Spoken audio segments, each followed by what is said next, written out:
Pada tahun 1771, di sekolah sejarah Göttingen, Jerman, seorang sejarawan bernama Johann Christoph Gatterer meluncurkan sebuah klasifikasi tentang umat manusia. Saat itu, ia barangkali tak pernah membayangkan bahwa gagasan akademik tersebut akan menjelma menjadi garis pemisah sejarah, mengangkat sebagian bangsa dan merendahkan yang lain.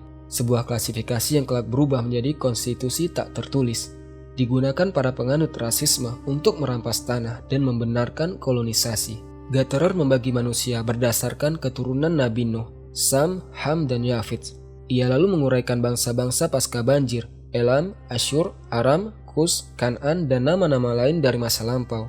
Tujuan awalnya sederhana, memberi istilah ilmiah dan linguistik untuk membedakan bangsa-bangsa, serta membantu kajian bahasa di dunia akademik. Namun sejarah bergerak ke arah lain. Beberapa waktu kemudian, seorang orientalis bernama Johann Gottfried Eckon menjadi orang pertama yang menyebut sekelompok manusia sebagai keturunan Sam bin Nuh, mereka yang berbahasa Arab, Ibrani, dan Aram. Ia menamai mereka orang-orang Semit. Pada mulanya, istilah ini nyaris tak dianggap penting. Semua mengira ia hanyalah pengelompokan bahasa, namun abad ke-19 mengubah segalanya. Kelompok bahasa seperti Semit dan Indo-Eropa mulai difahami bukan lagi sebagai istilah linguistik, melainkan sebagai ras biologis. Dari sinilah lahir rasa superioritas ras Arya atau Jermanik di Eropa.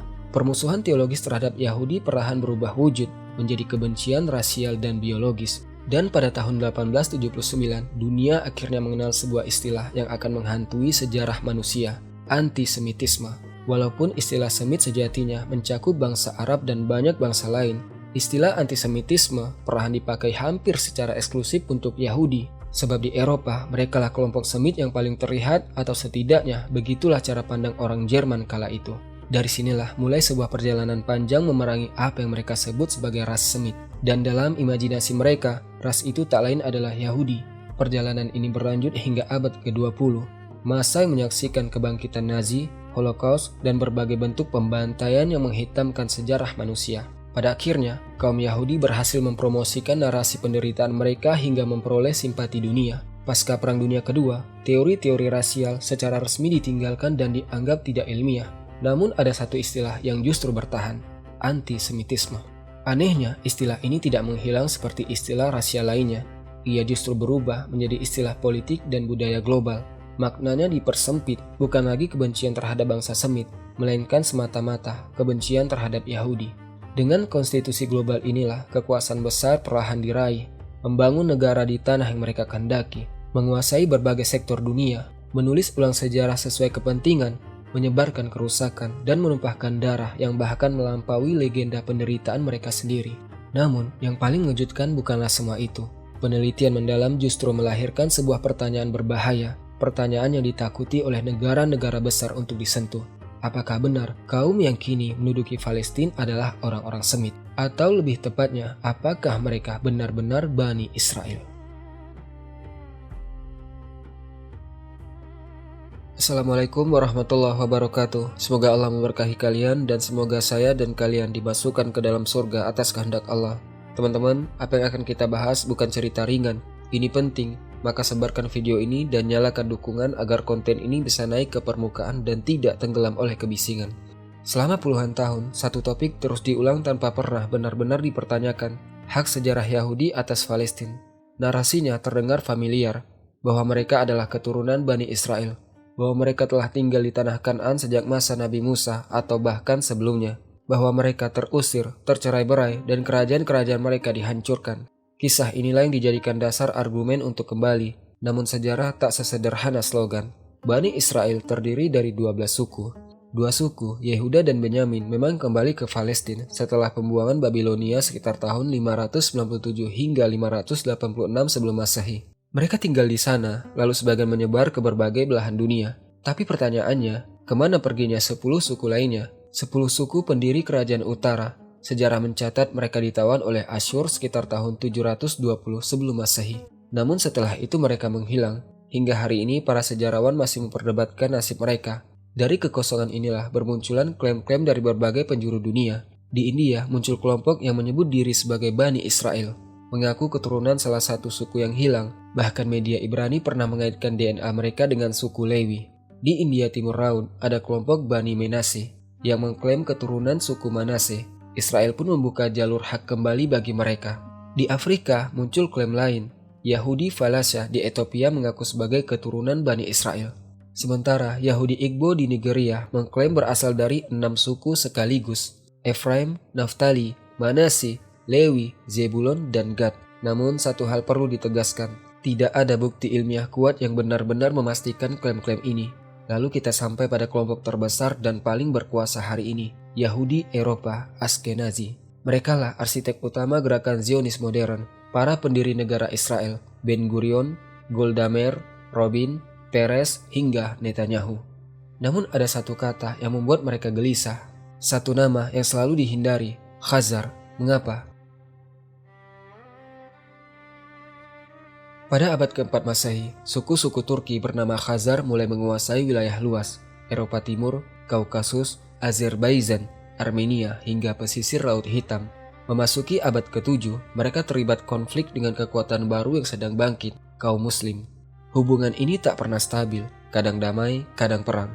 Dalam satu fase sejarahnya, sebagian elit Khazar bahkan sempat memeluk Islam, namun fase itu tak bertahan lama. Mereka kemudian berbalik arah, meninggalkan Islam dan kembali bersekutu dengan Bizantium. Hubungan ini begitu berat, hingga seorang kaisar Bizantium, Leo keempat, lahir dari ibu bangsa Khazar. Ia dikenang dalam sejarah sebagai Leo si Khazar. Namun tekanan terus datang dari dua arah besar dunia, Islam di satu sisi, Kristen di sisi lain. Maka pada abad ke-9, Khazar memilih jalan ketiga. Mereka memeluk agama Yahudi. Sejak saat itu, kerajaan Khazar berkembang sebagai kerajaan Yahudi independen, sebuah entitas unik di tengah benturan peradaban besar.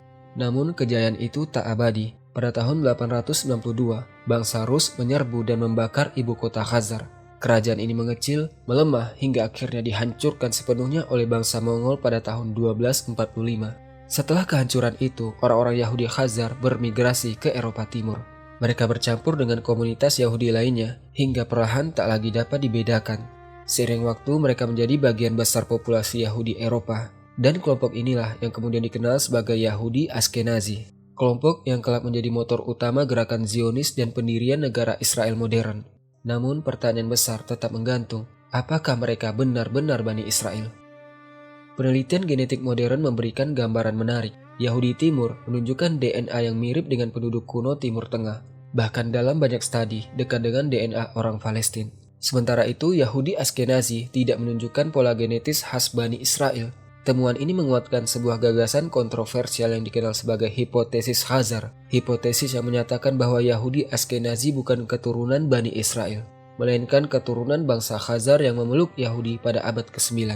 Gagasan ini tidak muncul tanpa dasar. Ia didukung oleh surat-menyurat abad ke-10 antara Raja Khazar Yusuf dan pejabat Yahudi Andalusia, Hasdai Ibnu Saprut, didukung oleh tulisan Yehuda Halevi, naskah Cambridge Scepter, serta sebuah buku kontroversial berjudul The 13 Tribe, Suku ke-13, karya Arthur Koestler, terbit tahun 1976. Dalam bukunya, Koestler menyimpulkan secara tegas bahwa sebagian besar Yahudi, terutama Ashkenazi, berasal dari Khazar, bukan dari Palestina. Dan dari sinilah perdebatan sejarah itu menjadi semakin sensitif. Pandangan ini tidak hanya datang dari luar komunitas Yahudi, ia ditegaskan oleh sosiolog Amerika keturunan Yahudi Raphael Patai. Dalam penelitiannya, Patai menyatakan dengan tegas, hasil antropologi manusia tidak menemukan sesuatu yang bisa disebut sebagai ras Yahudi. Orang-orang yang disebut Yahudi berbeda dalam hampir segala hal, tinggi badan, berat badan, hingga golongan darah. Dengan kata lain, mereka bukan satu ras biologis. Pada tahun 1993, ahli linguistik Universitas Tel Aviv, Paul Wexler, mengajukan hipotesis berani dalam bukunya The Ashkenazi Jews, A Slavo-Turkic People in Search of a Jewish Identity. Wexler menyoroti masalah ini dari sisi bahasa. Ia mengusulkan bahwa bahasa Yiddish yang digunakan Yahudi Eropa bukan berasal dari bahasa Jerman, melainkan berkembang dari bahasa Slavia dan Turki. Dari sini, Wexler menarik kesimpulan kontroversial bahwa Yahudi Ashkenazi mungkin berasal dari bangsa non-Yahudi yang kemudian memeluk agama Yahudi. 15 tahun kemudian, pada 2008, sebuah buku kembali mengguncang dunia akademik. Judulnya The Invention of the Jewish People. Penulisnya sejarawan Universitas Tel Aviv. Sen berpendapat bahwa apa yang disebut sebagai bangsa Yahudi adalah konstruksi modern, dibangun melalui narasi nasionalis untuk mendukung proyek Zionisme. Menurut Sen, Yahudi Eropa Timur, khususnya Ashkenazi, bukan keturunan Bani Israel. melainkan keturunan bangsa-bangsa yang masuk Yahudi, terutama Khazar. Mungkin inilah yang menjelaskan ledakan populasi Yahudi di Eropa Timur setelah runtuhnya kerajaan Khazar dan migrasi besar-besaran penduduknya ke Eropa. Bukankah begitu? Pada tahun 2013, ahli genetika Amerika Israel Eran El-Haik menerbitkan studi genetika yang kembali memanaskan perdebatan. Studi ini menunjukkan adanya komponen utama Khazar dalam jalur genetik Yahudi Askenazi. Komponen yang cocok dengan sampel DNA dari Kaukasus, Armenia, dan wilayah lain yang dianggap mewakili bangsa Khazar. 3 tahun kemudian, pada 2016, El-Haik bekerja sama kembali dengan Paul Wexler. Hasilnya menyimpulkan bahwa Askenazi berasal dari bangsa-bangsa Slavia dan Turki yang memeluk Yahudi di wilayah sekitar jalur perdagangan Jalur Sutra sebelum bermigrasi ke wilayah Khazar. Menariknya, hipotesis ini tidak datang dari musuh Yahudi, melainkan dari ilmuwan Yahudi Askenazi sendiri. Jika kemudian muncul pertanyaan yang tak terelakkan, jika para pemimpin negara modern ini bukan Yahudi asli, lalu dari mana datangnya klaim mereka atas tanah Palestina? Dan apakah Zionisme dengan seluruh kekuatan globalnya akan diam menghadapi hipotesis seperti ini? Tentu saja tidak. Tak lama setelah penyebaran teori Khazar, bermunculan puluhan bahkan ratusan studi tandingan. Sebagian besar bertujuan untuk menolaknya, dan tak sedikit yang dinilai berkaitan erat dengan kepentingan geopolitik global. Karena teori Khazar berdiri di atas penelitian genetika, maka bantahannya pun datang dari bidang yang sama. Profesor Harry Oster dari New York Medical College menerbitkan studi berdasarkan analisis DNA inti sel. Kesimpulannya, Yahudi Askenazi memiliki akar genetik yang kembali ke Yahudi Timur Tengah yang hidup di wilayah tersebut sekitar 2000 tahun lalu. Penolak terbesar teori Khazar adalah ahli genetik Doron Behar dari Rambam Healthcare Campus, Haifa. Behar menggunakan DNA inti dan DNA mitokondria. Hasilnya menyatakan tidak ada bukti kuat asal-usul Khazar pada Yahudi Askenazi, melainkan campuran genetik antara Eropa dan Timur Tengah. Ahli genetika populasi Michael Hammer dari Universitas Arizona juga menolak teori Khazar. Dalam studi tahun 2014, ia menyebut penelitian El-Haik sebagai pendapatan menyimpang yang tidak didukung bukti ilmiah memadai. Sementara itu, Profesor Marcus Feldman dari Universitas Stanford menekankan bahwa metode statistik yang digunakan El-Haik tidak akan bertahan dalam uji keilmuan yang ketat. Semua kritik ini memiliki satu benang merah, bahwa Yahudi, termasuk Askenazi, tetap memiliki unsur genetik Timur Tengah. Dari bidang bahasa, ahli Yiddish Alexander Beider, ia menegaskan bahwa Yiddish adalah bahasa Jermanik, bukan Turki atau Khazar. Ia menolak hipotesis Paul Wexler secara linguistik. Sejarawan Universitas Ibrani, Saul Stemfer, juga menolak studi gabungan El-Haik Wexler. Menurutnya, tidak ada bukti sejarah yang cukup kuat untuk mendukung teori Khazar. Sementara itu, ahli demografi Yahudi, Sergio Della Pergola, menyebut studi-studi pendukung asal-usul Khazar sebagai menyesatkan dan menggunakan metodologi yang tidak presisi. Benturan tajam antara para pendukung dan penentang teori Khazar akhirnya melahirkan sebuah pendekatan baru yang oleh sebagian dianggap sebagai titik tengah. Pada tahun 2013, seorang genetikus dari University of Huddersfield, Inggris bernama Martin Richards, ia menerbitkan studi dengan sudut pandang berbeda. Ia tidak meneliti DNA secara umum, melainkan fokus pada DNA mitokondria atau mtDNA. Mengapa mtDNA? Karena mtDNA diturunkan hanya dari ibu, dan karenanya memberikan gambaran paling jelas tentang asal-usul maternal Yahudi Askenazi. Hasil penelitian Richards yang diterbitkan di jurnal ilmiah Nature Communication menunjukkan temuan mengejutkan. Lebih dari 80% garis keturunan maternal Askenazi berasal dari perempuan Eropa Barat dan Tengah yang hidup ribuan tahun lalu. Kedekatan genetik terkuat justru ditemukan pada penduduk Italia modern. Maknanya sederhana, ibu-ibu leluhur Askenazi adalah perempuan Eropa, bukan Yahudi dari Timur Tengah. Temuan ini mengguncang dunia akademik Yahudi, sebab dalam tradisi Yahudi, identitas Yahudi diwariskan melalui ibu. Maka, jika ibu-ibu leluhur Askenazi bukan Yahudi, secara hukum agama, status itu pun dipertanyakan. Tak heran teori Khazar kembali mencuat ke permukaan.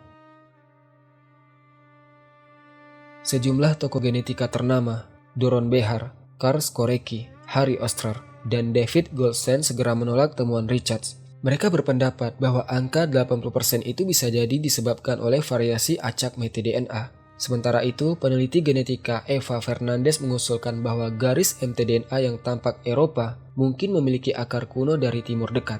Pada tahun 2022, sebuah penelitian lain yang dipimpin Sai Karmi menganalisis jenazah dari pemakaman Yahudi abad ke-14 di Jerman. Hasilnya menunjukkan bahwa sepertiga individu memiliki metode DNA yang sama, menandakan mereka berasal dari satu nenek yang sama. Fenomena ini dikenal sebagai founder event. Dari sisi sejarah, tokoh seperti Saul Stamford dan Nadia Abu El-Hajj menyatakan bahwa bukti historis yang mendukung studi Richards masih sangat terbatas. Richards sendiri akhirnya menegaskan, penelitiannya bukan untuk mendukung teori Khazar.